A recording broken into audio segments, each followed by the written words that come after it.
நம்ம பார்க்க போகிற வீடியோ நம்ம டெய்லி யூஸ் பண்ணக்கூடிய ஒரு ரெசிபி தாங்க. ஆமாம், தோசை மாவு தான். இது ரொம்பவே டேஸ்டியாக இருக்கும். நம்ம எப்படி பண்ணலான்னு பார்க்கலாமா? இதுக்கு நான் ஃபஸ்ட்டு 4 கப்பு அரிசிக்கு 1 கப்பு உளுந்துங்கிற ரேஷியோவில் எடுத்திருக்கேன். நீங்கள் இந்த ரேஷியோவில் எடுத்தால் தான் தோசை நல்லா கிறிஸ்பியாக மொறு மொறுன்னு வரும். இதுக்கு ஒரு சின்ன டிப் என்னென்னா கடலைப்பருப்பு தான். கடலைப்பருப்பு ஆட் பண்ணிக்கிட்டிங்கன்னா தோசையோட கலர் வந்து அந்த ரெட் கலரில் வரும். நம்ம ரோட் சைட் சாப்பிட்ற தோசை மாதிரி ரெட் கலரில் இருக்கும். இது கூட நான் ஒரு கை அளவு பச்சரிசியும் ஆட் பண்ணிக்கிறேன். நல்லா எல்லாத்தையும் வாஷ் பண்ணி எடுத்துக்கோங்க. ஒரு 4 to 6 டைம்ஸ் ஆச்சும் நல்லா வாஷ் பண்ணிக்கோங்க. அப்போனா தான் அதோடய டர்ட்ஸ்லாம் போயிட்டு நல்லாயிருக்கும், டேஸ்டியாகவும் இருக்கும், க்ளீனாகவும் இருக்கும். இப்போ நல்லா நான் இதை வாஷ் பண்ணதுக்கப்புறம் இதில் நான் ஒரு ஸ்பூன் வெந்தயம் ஆட் பண்ணியிருக்கேன்.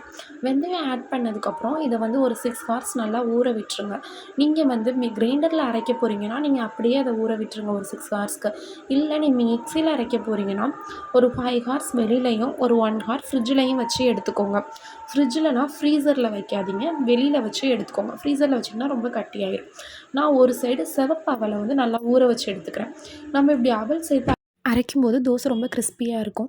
இது தக்காளி தோசைங்கிறதுனால நான் இதுக்கு வந்து வரமிளகாயை நல்லா கழுவி எடுத்துக்கிறேன். இது கூட ஒரு 5, 6 தக்காளியை நான் கட் பண்ணி எடுத்துக்கிறேன். இப்போ இதெல்லாம் சேர்த்து நம்ம நல்லா கிரைண்ட் பண்ணிக்க போகிறோம். நான் மிக்ஸி ஜாரில் அவல், தக்காளி, இந்த வரமிளகா கூடவே ஒரு 4 பல்லு பூண்டு போட்டு கொஞ்சோண்டு உப்பு சேர்த்து நான் அரைச்சி எடுத்துக்கிறேன். நம்ம மாவில் உப்பு போட்டு கரைப்போம் தான். ஆனால் நீங்கள் மொத்தமாக உப்பு போட்டு கரைச்சி வச்சிங்கன்னா மாவு சீக்கிரமாகவே புளிச்சிடும். உங்களுக்கு அது 2 to 3 டேஸ் தான் வரும். ரொம்ப புளிப்பாயிட்டு அதுக்கப்புறம் நீங்கள் யூஸ் பண்ண முடியாது. அதனால தான் நான் அரைக்கிறதுக்கு மட்டும் உப்பு போட்டுக்கிறேன். கரைக்கையில் நான் உப்பு போட போகிறதில்ல. இப்போ நல்லா இந்த மாதிரி பேஸ்ட் மாதிரி நல்லா அரைச்சி எடுத்துக்கோங்க. பார்த்தீங்களா இந்த அளவுக்கு எந்த அளவுக்கு பேஸ்ட் மாதிரி நல்லா அரைஞ்சிருக்குன்னு. இந்த மாதிரி கம்ப்ளீட் ஃபைன் பேஸ்ட்டாக அரைச்சிக்கோங்க. இப்போ நான் இதை ஒரு பாத்திரத்தில் நான் ஊற்றிக்கிறேன். இது கூட நான் மிக்ஸியில் தான் போட்டு நான் இந்த தடவை மாவு அரைச்சிருக்கேன். நீங்கள் கிரைண்டரில் அரைச்சிங்கனாலும் ஓகே தான். இப்போ மிக்ஸியில் அரைச்ச இந்த மாவையும் நான் சேர்த்து இதோட நல்லா மிக்ஸ் பண்ணி வச்சுக்கிறேன்.